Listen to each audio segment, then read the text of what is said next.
Hey guys, it's Chris here. Just really wanted to bring you a short message and short lesson that I've learned myself this morning. I was actually at home with my missus watching Jeremy Kyle, believe it or not. Yeah, don't hate me. But it was a really interesting episode. Basically what I had was you might know him, you might not. It's a guy called Kenny Sampson. He's an ex-England footballer. He played for Arsenal. He actually played for Newcastle United as well.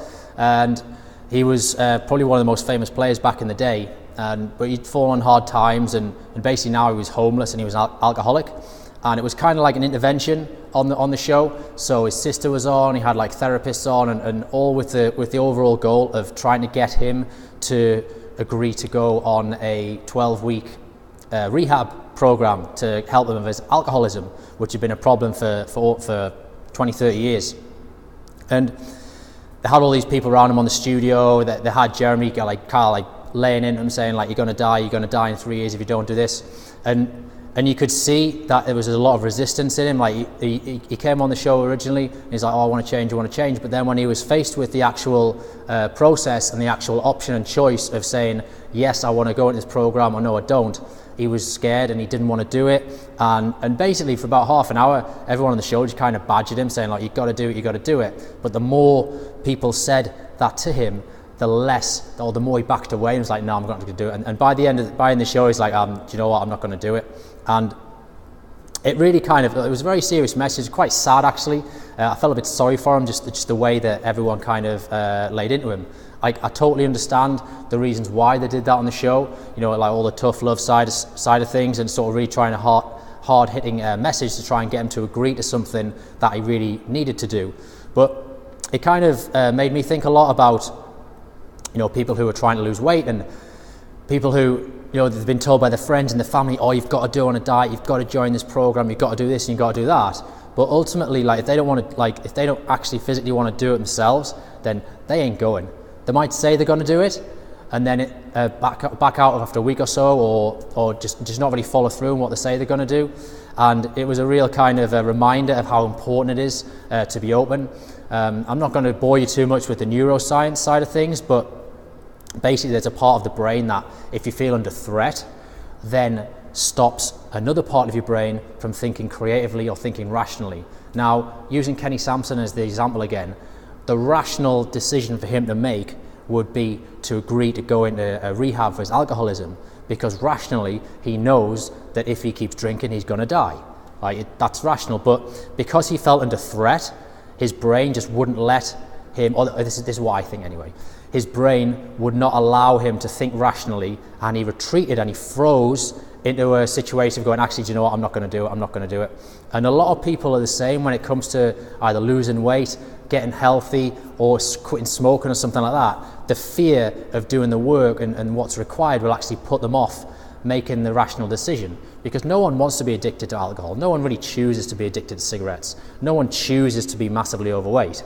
Yet the people will live in that state for a number of years. So my message to you all is, don't try and force people, or you don't try and force yourself to do something that you don't want to do.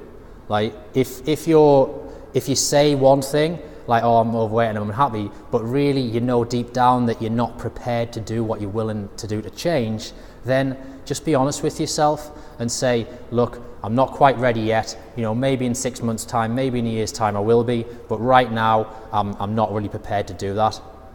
And also as a friend, as a coach, like, I learned a long time ago that's very difficult to try and force your views on somebody else.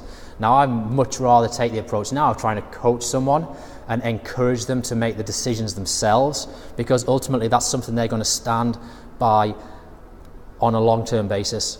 So we work hard on coaching people to find the right solution for them. It's not a case of, you want to lose weight, all right, well, you need to do a low-carb diet. Well, you know, that might work, but what if they tried low-carb dieting before and absolutely hated it? Then that's not going to stick. So I could rant for hours on this subject, and you can tell I get really passionate and fired up about this because it's something that I strongly believe in. But if any of this has kind of rang true, or if you feel like you're in a position right now where you're ready to make a change, or you've tried certain things before and failed on numerous occasions, then I'd love you to reach out to me. I'm also going to give you the opportunity to end this video to click onto an application form to work with me. We're currently accepting people onto a 2-week trial at the gym, so I'd love to speak to anybody who's feeling like I've mentioned before. You know, you've tried dieting before, but you just can't find the right solution for you. You've tried exercise before, you've tried other gyms or other personal trainers, but they just didn't get you, or they just tried to force their opinions on you and you hated every minute of it. Because every day I speak to people in that same position, and ultimately, like, changing your body, you should enjoy it. It should be an enjoyable process. It shouldn't feel like torture. It shouldn't feel like by the end of you get into an 8-week program or a 12-week program that it's felt like absolute torture and you can't wait to go back to the way you were. That means that it hasn't really worked. So before I go, there'll be a link at the end of this video. I'd love you to reach out and get in touch with me. It's a really short application form. Once I receive the form, I'll give you a short telephone call and we can arrange a time to either meet up or talk on the phone to talk a little bit more about your struggles. But I'd love you to reach out to me, guys. I really hope you found this video useful. As you can tell, it's something I'm really passionate about and helping people find a way through this situation. So I'd love you to reach out. Don't forget to click the link after this video and I'll speak to you soon. Bye-bye.